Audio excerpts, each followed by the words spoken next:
तो आइए इस बेहतरीन लर्निंग जर्नी की शुरुआत करते हैं इस पहले चैप्टर से। Rich dad poor dad Robert Kiyosaki के अनुसार वे कहते हैं, मेरे दो डैडी थे, एक अमीर और दूसरे गरीब। एक बहुत पढ़े लिखे थे और समझदार थे। वे पीएचडी थे और उन्होंने अपने 4 साल के अंडर ग्रेजुएट के काम को 2 साल से भी कम समय में कर लिया था। इसके बाद वे आगे पढ़ने के लिए Stanford university, university of Chicago और नॉर्थ वेस्टर्न यूनिवर्सिटी गए और यह सब उन्होंने पूरी तरह से स्कॉलरशिप के सहारे ही किया। मेरे दूसरे डैडी 8th क्लास से आगे नहीं पढ़े थे। दोनों ही अपने करियर में सक्सेसफुल थे। दोनों ने जिंदगी भर मेहनत की थी। दोनों ने ही काफी पैसा कमाया था, पर उनमें से एक पूरी जिंदगी पैसे के लिए परेशान होता रहा। दूसरा हवाई के सबसे अमीर लोगों में से एक बन गया। एक के मरने पर उसके परिवार, चर्च और जरूरतमंद को करोड़ों की दौलत मिली। दूसरा अपने पीछे कर्ज छोड़कर मरा। मेरे दोनों डैडी इरादे के पक्के, चमत्कारी और प्रभावशाली थे। दोनों ने मुझे सलाह दी, पर उनकी सलाह एक जैसी नहीं थी। दोनों ही एजुकेशन पर बहुत जोर देते थे, पर उनके द्वारा बताए गए पढ़ाई के सब्जेक्ट्स अलग अलग थे। अगर मेरे पास सिर्फ एक ही डैडी होते तो मैं या तो उनकी सलाह मान लेता या फिर उसे ठुकरा देता। क्योंकि सलाह देने वाले दो थे, इसलिए मेरे पास दो बिल्कुल अलग अलग विचार होते थे, एक अमीर आदमी का और दूसरा गरीब आदमी का। किसी भी एक विचार को सीधे सीधे मान लेने या न मानने के बजाय मैं उनकी सलाह पर काफी सोचा करता था, उनकी तुलना करता था और फिर खुद के लिए फैसला किया करता था। समस्या यह थी कि अमीर डैडी अभी अमीर नहीं थे और गरीब डैडी अभी गरीब नहीं थे। दोनों ही अपना करियर शुरू कर रहे थे और दोनों ही दौलत और परिवार के लिए मेहनत कर रहे थे, पर पैसे के बारे में दोनों के विचार और नजरिए एकदम अलग थे।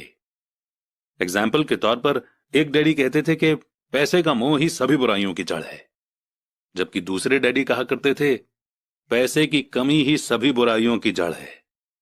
जब मैं छोटा था तो मुझे दोनों डैडियों की अलग अलग सलाह से दिक्कत होती थी।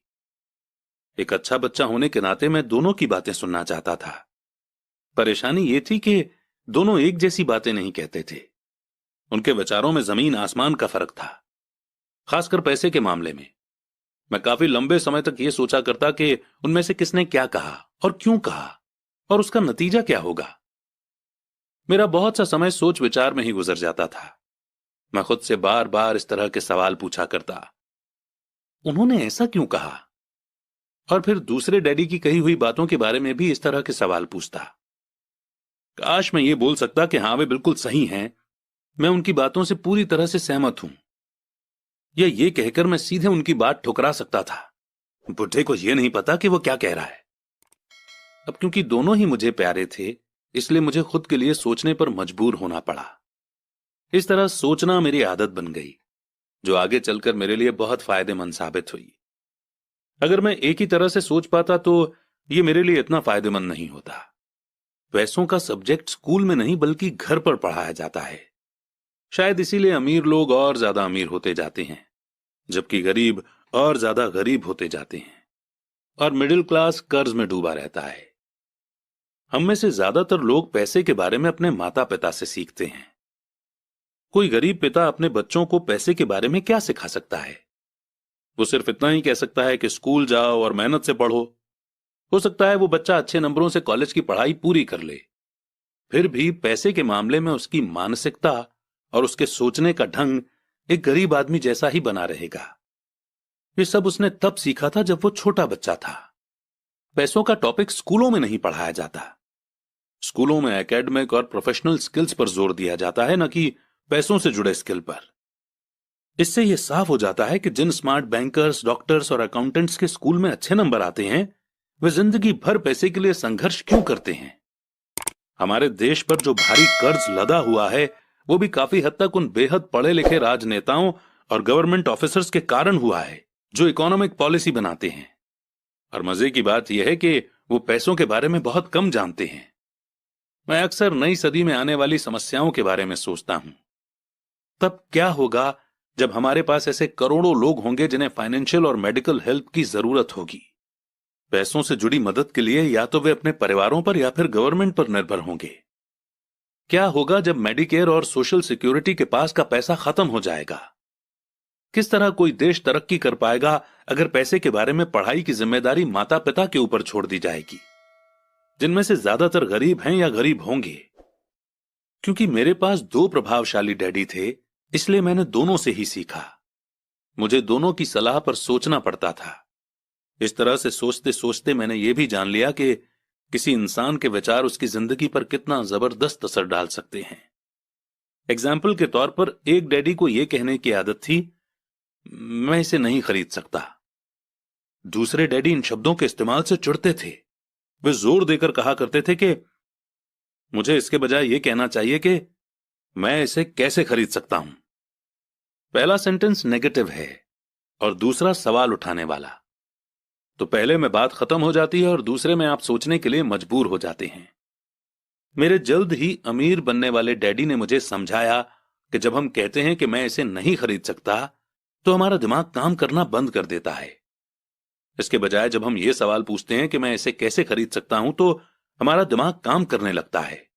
उनका यह मतलब नहीं था कि आपका जिस चीज पर दिल आ जाए उसे खरीद ही लें।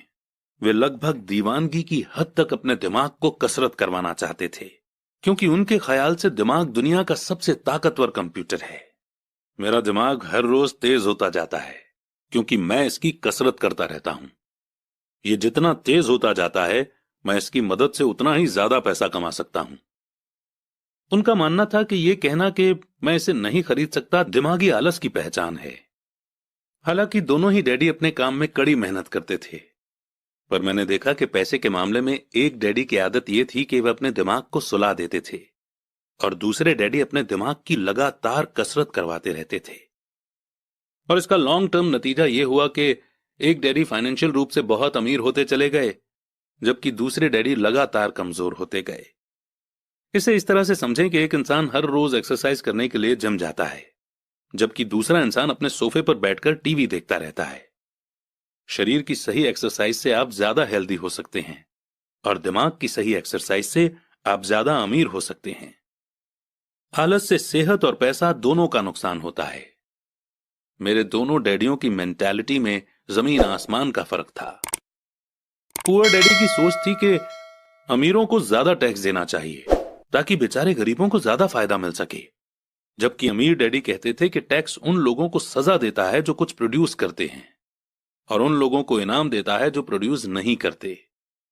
पुअर डैडी सिखाते थे कि मेहनत से पढ़ो ताकि तुम्हें किसी अच्छी कंपनी में जॉब मिल जाए, जबकि अमीर डैडी की सीख ये थी कि मेहनत से पढ़ो ताकि तुम्हें किसी अच्छी कंपनी को खरीदने का मौका मिल जाए। पुअर डैडी कहते थे, मैं इसलिए अमीर नहीं हूं क्योंकि मुझे तुम बच्चों को पालना पड़ता है। अमीर डैडी कहते थे, मुझे इसलिए अमीर बनना है क्योंकि मुझे तुम बच्चों को अच्छे से पालना है। अमीर डैडी डिनर के टेबल पर पैसे और बिजनेस के बारे में बात करने के लिए हमेशा एनकरेज करते थे। पुअर डैडी खाना खाते समय पैसों की बातें करने के लिए मना करते थे। पुअर डैडी का कहना था, जहां पैसे का सवाल हो सुरक्षित कदम उठाओ, रिस्क मत उठाओ। अमीर डैडी का कहना था, रिस्क का सामना करना सीखो। एक का मानना था, हमारा घर ही हमारा सबसे बड़ा इन्वेस्टमेंट और हमारी सबसे बड़ी प्रॉपर्टी है। दूसरे का मानना था, मेरा घर मेरी जिम्मेदारी है, और अगर आपका घर आपकी नजरों में आपका सबसे बड़ा इन्वेस्टमेंट है तो आप गलत हैं। दोनों ही डैडी अपने बिल समय पर चुकाते थे, पर उनमें से एक सबसे पहले अपने बिल चुकाते जबकि दूसरे सबसे आखिर में। एक डैडी का यह मानना था कि कंपनी या गवर्नमेंट को आपका ध्यान रखना चाहिए और आपकी जरूरतों को पूरा करना चाहिए। वे हमेशा सैलरी में बढ़ोतरी, रिटायरमेंट प्लान, मेडिकल बेनिफिट, बीमारी की छुट्टी, छुट्टियों के दिन और बाकी फैसिलिटी के बारे में चिंतित रहते थे। वे अपने दो चाचाओं से बहुत प्रभावित थे जो आर्मी में चले गए थे, और 20 साल के एक्टिव जीवन के बाद उन्होंने अपने रिटायरमेंट और जीवन भर के आराम का इंतजाम कर लिया था। वे मेडिकल बेनिफिट के विचार को पसंद करते थे और आर्मी द्वारा अपने रिटायर्ड एम्प्लॉयज को दी जा रही सुविधाओं की भी तारीफ करते थे। उन्हें यूनिवर्सिटी का टेन्योर सिस्टम भी काफी पसंद था। कई बार जॉब से आजीवन मिल रही सुरक्षा और जॉब के फायदे जॉब से ज्यादा इंपॉर्टेंट हो जाते हैं। वे अक्सर ये कहते थे, मैंने गवर्नमेंट के लिए बहुत मेहनत से काम किया है, इसके लिए बदले में मुझे बेनिफिट मिलने चाहिए। दूसरे डैडी पूरी तरह से फाइनेंशियल इंडिपेंडेंस में विश्वास रखते थे। वे कन्वीनियंस मानसिकता के खिलाफ थे। वे ये मानते थे कि इस तरह की मानसिकता लोगों को कमजोर और फाइनेंशियल रूप से जरूरतमंद बनाती है। उनका पक्का विश्वास था कि आदमी को फाइनेंशियल रूप से काबिल होना चाहिए। एक डैडी कुछ डॉलर बचाने के लिए परेशान रहे। दूसरे डैडी एक के बाद एक इन्वेस्टमेंट करते रहे। एक डैडी ने मुझे बताया कि अच्छी जॉब तलाशने के लिए अच्छा सा बायोडाटा कैसे लिखा जाए। दूसरे डैडी ने मुझे यह सिखाया कि कैसे मजबूत बिजनेस और फाइनेंशियल प्लान्स लिखे जाएं, जिससे मैं किसी दूसरे को जॉब दे सकूं।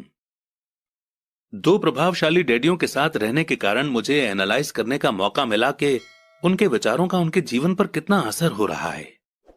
मैंने पाया कि दरअसल लोग अपने विचारों से ही अपने जीवन को दिशा देते हैं। एग्जाम्पल के तौर पर मेरे गरीब डैडी हमेशा कहा करते थे, मैं कभी अमीर नहीं बन पाऊंगा, और उनकी यह भविष्यवाणी सही साबित हुई। दूसरी तरफ मेरे अमीर डैडी हमेशा खुद को अमीर समझते थे। वे इस तरह की बातें करते थे, मैं अमीर हूं और अमीर लोग ऐसा नहीं करते। एक बड़े फाइनेंशियल झटके के बाद जब वे दिवालिया होने के कगार पर थे, तब भी वे खुद को अमीर आदमी ही कहते रहे। वे अपने सपोर्ट में यह कहते थे कि गरीब ना होने और पैसे ना होने में फर्क होता है। पैसे पास में ना होना एक टेम्पररी कंडीशन है, जबकि गरीबी परमानेंट है। मेरे गरीब डैडी ये भी कहते थे कि मेरी पैसे में कोई रुचि नहीं है, या पैसा इंपॉर्टेंट नहीं है। मेरे अमीर डैडी हमेशा कहा करते थे कि पैसे में बहुत ताकत है। हो सकता है कि हमारे विचारों की ताकत को कभी मापा न जा सके, या फिर उन्हें पूरी तरह से समझा न जा सके। फिर भी बचपन में ही मैं ये समझ गया था कि हमें अपने विचारों पर ध्यान देना चाहिए, और अपने एक्सप्रेशंस पर भी। मैंने देखा कि मेरे गरीब डैडी इसलिए गरीब नहीं थे क्योंकि वे कम कमाते थे, बल्कि इसलिए गरीब थे क्योंकि उनके विचार और काम गरीबों की तरह थे। दो डैडी होने के कारण बचपन से ही मैं इस बारे में बहुत सावधान हो चला था कि मैं किस तरह की सोच अपनाऊं। मैं किसकी बात मानूं, अपने अमीर डैडी की या अपने गरीब डैडी की। हालांकि दोनों ही एजुकेशन और नॉलेज को बहुत इंपॉर्टेंट मानते थे, पर क्या सीखा जाए इस बारे में दोनों की अलग अलग राय थी। एक चाहते थे कि मैं पढ़ाई में कड़ी मेहनत करूं, डिग्री लूं और पैसे कमाने के लिए अच्छी सी जॉब ढूंढ लूं। वे चाहते थे कि मैं एक प्रोफेशनल ऑफिसर, वकील या अकाउंटेंट बन जाऊं या एमबीए कर लूं। दूसरे डैडी मुझे एनकरेज करते थे कि मैं अमीर बनने का राज सीख लूं, ये समझ लूं कि पैसा किस तरह काम करता है, और ये जान लूं कि इससे अपने लिए कैसे काम लिया जाता है। मैं पैसे के लिए काम नहीं करता। इन शब्दों को वो बार बार दोहराया करते थे। पैसा मेरे लिए काम करता है। 9 साल की उम्र में ही मैंने यह फैसला किया कि पैसे के बारे में मैं अपने अमीर डैडी की बात सुनूंगा और उनसे सीखूंगा। यह फैसला करने का मतलब था अपने गरीब डैडी की बातों पर ध्यान न देना। हालांकि उनके पास कॉलेज की बहुत सी डिग्रियां थी जो मेरे अमीर डैडी के पास नहीं थी। एक बार मैंने यह फैसला कर लिया कि मुझे किसकी बात सुननी है, तो उसके बाद मेरी मनी एजुकेशन शुरू हो गई। मेरे अमीर डैडी ने मुझे 30 साल से भी ज्यादा समय तक सिखाया, जब तक कि मेरी उम्र 39 साल की नहीं हो गई, और इसके बाद उन्होंने सिखाना बंद कर दिया। उन्होंने ये देख लिया था कि मैं वो सब समझ चुका हूं जो मेरी मोटी बुद्धि में भरने की वो कोशिश कर रहे थे। पैसा एक तरह की ताकत है, पर इससे भी बड़ी ताकत है फाइनेंशियल एजुकेशन। पैसा तो आता जाता रहता है, पर अगर आप ये जानते हैं कि पैसा किस तरह से काम करता है, तो आप ज्यादा ताकतवर हो जाते हैं। आप दौलत कमाना शुरू कर सकते हैं। सिर्फ पॉजिटिव थिंकिंग से ही समस्या हल नहीं हो सकती, क्योंकि ज्यादातर लोग स्कूल में पढ़ते हैं और वहां ये कभी नहीं सीख पाते कि पैसा किस तरह से काम करता है। इसीलिए वे पैसे के लिए काम करने में अपनी सारी जिंदगी बर्बाद कर देते हैं। मेरी एजुकेशन तब शुरू हुई जब मैं सिर्फ 9 साल का था, और इसी कारण मेरे अमीर डैडी ने मुझे जो लेसन पढ़ाए वे बहुत आसान थे। और सारी बातों को छोड़कर विचार किया जाए तो उन्होंने मुझे 30 सालों तक सिर्फ 6 इंपॉर्टेंट लेसन पढ़ाए। ये बुक उन्हीं 6 लेसन्स के बारे में है, और इसे भी उतना ही आसान बनाने की कोशिश की गई है जितना कि मेरे अमीर डैडी ने इन्हें मेरे लिए आसान बनाया था। ये लेसन आपके लिए जवाब की तरह नहीं लिखे गए हैं, बल्कि गाइड की तरह लिखे गए हैं। ऐसा गाइड जो ज्यादा अमीर बनने में आपकी और आपके बच्चों की मदद करेगा, चाहे दुनिया कितनी बदलती रहे। तो लेसन 1 है, अमीर लोग पैसे के लिए काम नहीं करते। लेसन 2, पैसे की समझ क्यों सिखाई जानी चाहिए। लेसन 3, अपने काम से काम रखो। लेसन 4, टैक्स का इतिहास और कॉरपोरेशंस की ताकत। लेसन 5, अमीर लोग पैसे का आविष्कार करते हैं। लेसन 6, सीखने के लिए काम करें, पैसे के लिए काम न करें।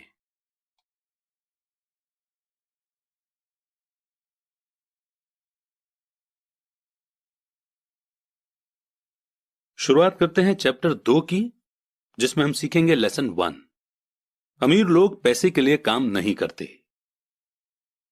डैडी, क्या आप मुझे बता सकते हैं कि अमीर कैसे बना जाए? वे सुनते ही मेरे डैडी ने अपना शाम का न्यूज़पेपर नीचे रख दिया। बेटे, तुम अमीर क्यों बनना चाहते हो? क्योंकि आज जिमी की मम्मी अपनी नई महंगी कार में आई और वो लोग पिकनिक पर अपने सी साइड वाले घर पर जा रहे थे। जिमी अपने साथ साथ अपने 3 दोस्तों को ले गया, पर माइक और मुझे नहीं ले गया। उसने हमसे ये कहा कि वो हमें इसलिए नहीं ले जाएगा क्योंकि हम लोग गरीब बच्चे थे। उसने ऐसा कहा? डैडी ने आश्चर्य से पूछा। हां, बिल्कुल ऐसा ही कहा, मैंने दर्द भरी आवाज में कहा। डैडी ने अपना सिर हिलाया, नाक तक चश्मे को चढ़ाया और फिर न्यूज़पेपर पढ़ने लगे। मैं उनके जवाब का इंतजार करता रहा। ये 1956 की बात है, तब मैं 9 साल का था। किस्मत की बात थी कि मैं उसी पब्लिक स्कूल में जाता था जिसमें अमीर लोगों के बच्चे पढ़ते थे। हम शुगर प्लांटेशन के एरिया में रहते थे। प्लांटेशन के मैनेजर और उस एरिया के बाकी अमीर लोग जैसे डॉक्टर, बिजनेसमैन और बैंकर अपने बच्चों को 1st क्लास से 6th क्लास तक इसी स्कूल में भेजते थे। 6th क्लास के बाद बच्चों को प्राइवेट स्कूलों में भेजा जाता था। अगर मेरा परिवार सड़क के दूसरी साइड पर रह रहा होता तो मुझे अलग तरह के स्कूल में भेजा जाता, जहां मेरे जैसे परिवारों के बच्चे पढ़ते थे। 6th क्लास के बाद इन बच्चों की तरह मैंने भी पब्लिक इंटरमीडिएट और हाई स्कूल किया होता, क्योंकि उनकी ही तरह मेरे लिए भी प्राइवेट स्कूल में जाना पॉसिबल नहीं था। मेरे डैडी ने आखिर न्यूज़पेपर को रख दिया। मुझे पता था कि वे क्या सोच रहे थे। उन्होंने धीमे से शुरुआत की। अगर तुम अमीर बनना चाहते हो तो तुम्हें पैसे बनाना सीखना चाहिए। मैं पैसे बनाना किस तरह सीख सकता हूं? अपने दिमाग के इस्तेमाल से, उन्होंने मुस्कुराते हुए कहा, जिसका असली मतलब यह था कि बस मैं तुम्हें इतना ही बता सकता हूं, या मैं इसका जवाब नहीं जानता, इसलिए मुझे तंग मत करो। एक पार्टनरशिप हुई। अगली सुबह मैंने अपने सबसे अच्छे दोस्त माइक को अपने डैडी की बातें बताईं। जहां तक मुझे याद है, उस स्कूल में माइक और मैं 2 ही गरीब बच्चे थे। माइक भी मेरी ही तरह का था, क्योंकि वो भी किस्मत की वजह से ही उस स्कूल में था। ऐसा लगता था जैसे किसी ने कस्बे में स्कूलों की सरहदें तय कर दी थीं, और इसी कारण हम लोग अमीर बच्चों के स्कूल में पढ़ रहे थे। सच कहा जाए तो हम लोग गरीब नहीं थे, पर हमें ऐसा लगता था, क्योंकि बाकी सभी बच्चों के पास नए बेसबॉल ग्लव्स, नई साइकिल और हर चीज होती थी, और हर चीज नई होती थी, पर हमारे पास सब पुरानी। मम्मी और डैडी ने हमें जरूरत की सभी चीजें दी थीं, जैसे खाना, घर, कपड़े, लेकिन इससे ज्यादा कुछ नहीं। मेरे डैडी कहा करते थे कि अगर तुम्हें कोई चीज चाहिए तो उसके लिए काम करो। हमें बहुत सी चीजें चाहिए थीं, लेकिन 9 साल के बच्चों के करने के लिए ज्यादा काम मौजूद नहीं थे।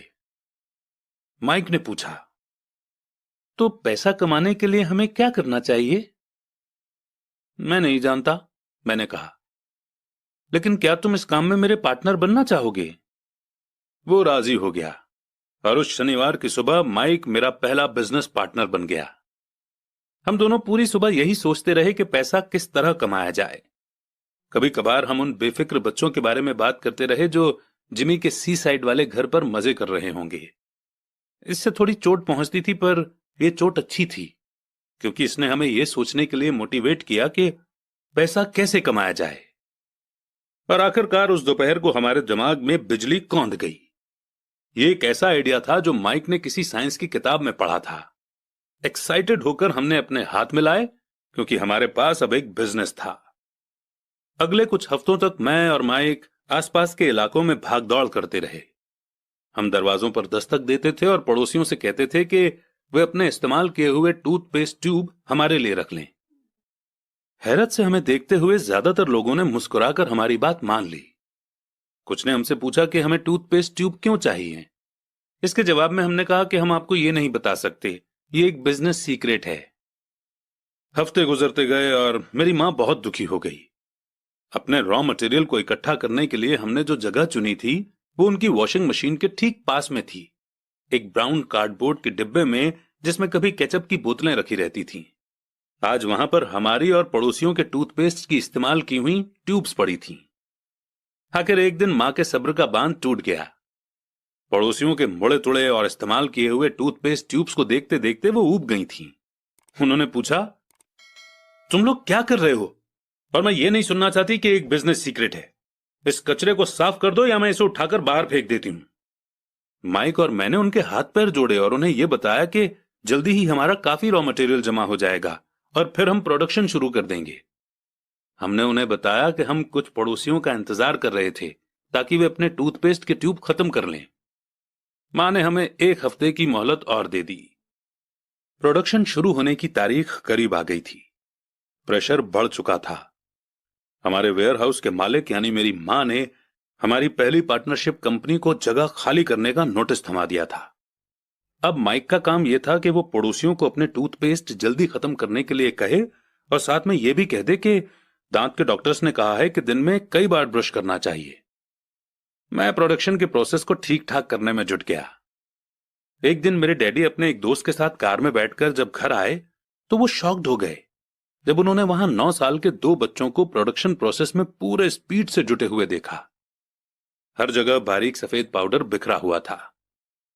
एक लंबी मेज पर स्कूल से लाए गए दूध के छोटे कार्टन थे और हमारे परिवार की ग्रिल लाल दहकते कोयलों के साथ मैक्सिमम हीट पर जल रही थी। डैडी सावधानी से चलकर हमारे करीब आए क्योंकि हमारे प्रोडक्शन प्रोसेस ने उनके घर पर कब्जा कर लिया था, इसलिए उन्हें कार बाहर ही खड़ी करनी पड़ी। और जब वे और उनके दोस्त पास आए तो उन्होंने कोयलों के ऊपर रखा एक स्टील का बर्तन देखा जिसमें टूथपेस्ट के ट्यूब पिघल रहे थे। अब आप सोचेंगे कि टूथपेस्ट ट्यूब्स को हम क्यों पिघला रहे थे। एक्चुअली उन दिनों टूथपेस्ट प्लास्टिक के ट्यूब्स में नहीं आते थे। ट्यूब शीशे यानी कि लीड के बने होते थे। एक बार पेंट जल जाने पर हम ट्यूब्स को स्टील के बर्तन में डाल देते थे ताकि वो पिघलकर लिक्विड फॉर्म में आ सकें। इस पिघले हुए लीड को हम छोटे छोटे छेद वाले दूध के कार्टन्स में डाल रहे थे। दूध के इन कार्टनों में प्लास्टर ऑफ पेरिस भरा था। हर तरफ फैला सफेद पाउडर प्लास्टर ही था जिसमें हमने पानी मिलाया था। जल्दबाजी में मैंने उसके बैग को गिरा दिया था और पूरी जमीन ऐसे लग रही थी जैसे वहां अभी अभी बर्फ का तूफान आया हो। दूध के कार्टन बाहरी बक्से थे जिसके अंदर प्लास्टर ऑफ पेरिस के सांचे यानी कि मोल्ड थे। मेरे डैडी और उनके दोस्त हमें देखते रहे और हम पिघले हुए लीड को प्लास्टर ऑफ पेरिस के क्यूब के ऊपर छोटे से छेद में डालते रहे। संभल कर, मेरे डैडी ने कहा। मैंने बिना सिर उठाए हामी भर दी। आखिरकार जब शीशे को डालने का काम खत्म हो गया तो मैंने स्टील के बर्तन को नीचे रख दिया और फिर अपने डैडी की तरफ देखकर मुस्कुराया। उन्होंने हल्की सी मुस्कान के साथ पूछा, तुम लोग क्या कर रहे हो? हम वही कर रहे हैं जो आपने बताया था। हम अमीर बनने जा रहे हैं। हां, माइक ने सिर को हिलाते हुए और मुस्कुराते हुए कहा। हम दोनों पार्टनर हैं। डैडी ने पूछा, और इन प्लास्टर के सांचों में क्या है? देखिए, इसमें एक बहुत अच्छी चीज है। छोटे हथौड़े से मैंने सील को ठोका जिससे बाहरी खोल टूट गया। सावधानी से मैंने ऊपर के आधे प्लास्टर को हटाया और जिंक का एक सिक्का बाहर गिर गया। हे भगवान, तो तुम लोग जिंक के सिक्के बना रहे थे? मेरे डैडी ने कहा। बिल्कुल सही, माइक ने कहा। हम वही कर रहे थे जैसा आपने हमसे कहा था। हम पैसा बना रहे थे। मेरे डैडी के दोस्त जोर से हंसने लगे। मेरे डैडी भी मुस्कुराए और उन्होंने अपना सिर हिलाया। उनके सामने आग और टूथपेस्ट की ट्यूब्स के बक्से के साथ सफेद धूल में लिपटे हुए 2 बच्चे खड़े थे जो इस कान से उस कान तक खुलकर मुस्कुरा रहे थे। उन्होंने हमसे कहा कि हम सब कुछ छोड़कर उनके साथ चलें और घर के सामने वाली सीढ़ी पर बैठी। मुस्कुराते हुए उन्होंने हमें जालसाजी यानी कि फेक या फ्रॉजरी शब्द का मतलब समझाया। कहने का मतलब यह है कि जो सिक्के हैं वो सिर्फ गवर्नमेंट यानी कि सरकार बना सकती है, न कि एक आम इंसान। अगर एक आम इंसान सिक्के बनाता है तो उसे जेल भी हो सकती है। हमारे सपने टूट गए थे।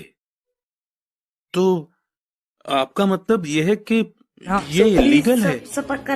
माइक ने कांपती हुई आवाज में पूछा। इतने में डैडी के दोस्त ने कहा, छोड़ो भी, हो सकता है कि बच्चे अपने पैदाइशी टैलेंट को डेवलप कर रहे हों। मेरे डैडी उन्हें घूरते रहे। हाँ, ये इलीगल है, डैडी ने नरमी से कहा, पर तुम लोगों ने यह साबित कर दिया है कि तुम में बहुत ज्यादा क्रिएटिविटी और ओरिजिनल आइडिया हैं। इसी तरह आगे बढ़ते रहो, मुझे तुम पर गर्व है। निराश होकर माइक और मैं तकरीबन 20 मिनट तक चुपचाप अपना सिर पकड़कर बैठे रहे।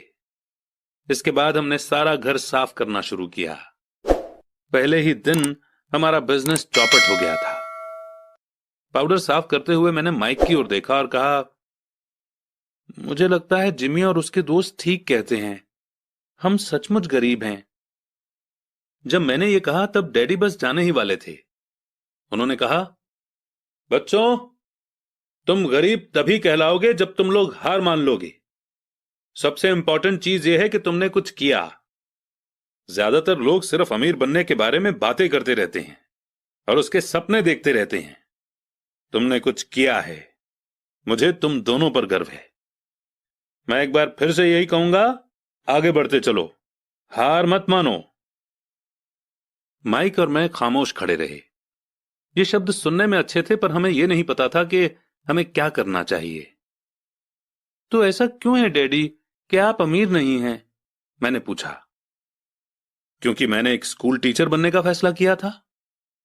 स्कूल के टीचर अमीर बनने के बारे में नहीं सोचते, हम सिर्फ पढ़ाना पसंद करते हैं। काश कि मैं तुम लोगों की मदद कर सकता, पर हकीकत में मैं ये नहीं जानता कि दौलत कैसे कमाई जाती है। माइक और मैं पलटे और अपने सफाई अभियान में जुट गए। डैडी ने कहा, हां, अगर तुम लोग ये सीखना ही चाहते हो कि अमीर कैसे बना जाता है तो मुझसे मत पूछो। माइक, तुम अपने डैडी से यह सवाल पूछो। मेरे डैडी? माइक ने हैरानी से कहा। हां, तुम्हारे डैडी। मेरे डैडी ने मुस्कुराकर कहा, तुम्हारे डैडी और मेरा बैंकर एक ही है और वो तुम्हारे डैडी की बहुत तारीफ करता है। उसने मुझे कई बार यह बताया है कि पैसा बनाने में तुम्हारे डैडी का कोई जवाब नहीं। मेरे डैडी? माइक ने एक बार फिर से हैरानी से पूछा। फिर ऐसा क्यों है कि स्कूल के अमीर बच्चों की तरह हमारे पास शानदार कार और आलीशान बंगला नहीं है? शानदार कार और आलीशान बंगले के होने का मतलब यह नहीं होता कि आप पक्के रूप से अमीर हैं या आप पैसा बनाने की कला जानते हैं, डैडी ने जवाब दिया। जिमी के डैडी शुगर प्लांटेशन में काम करते हैं। उनमें और मुझ में ज्यादा फर्क नहीं है। वे एक कंपनी के लिए काम करते हैं और मैं गवर्नमेंट के लिए। कंपनी उन्हें कार खरीद कर दे देती है। इस समय चीनी की कंपनियां फाइनेंशियल प्रॉब्लम्स में फंसी हुई हैं और जिमी के डैडी के पास जल्दी ही कुछ नहीं बचेगा। तुम्हारे डैडी अलग हैं माइक। ऐसा लगता है कि वे एक एम्पायर बनाने जा रहे हैं और मेरा अंदाज है कि कुछ ही सालों में वे बहुत अमीर बन जाएंगे। यह सुनकर माइक और मैं एक बार फिर से एक्साइटेड हो गए। नए जोश से हमने अपने डूबे हुए बिजनेस के कचरे को साफ करना शुरू कर दिया। जब हम सफाई कर रहे थे तो हमने यह भी प्लान बना लिया कि कब और कैसे माइक के डैडी से बात की जाए।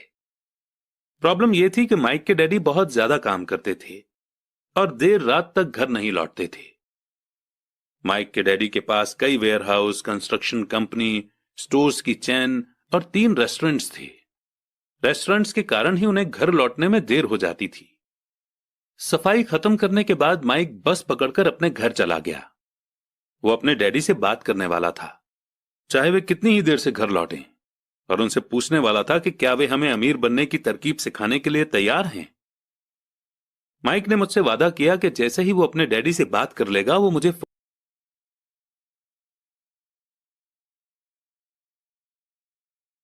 So please, sabara karai, sara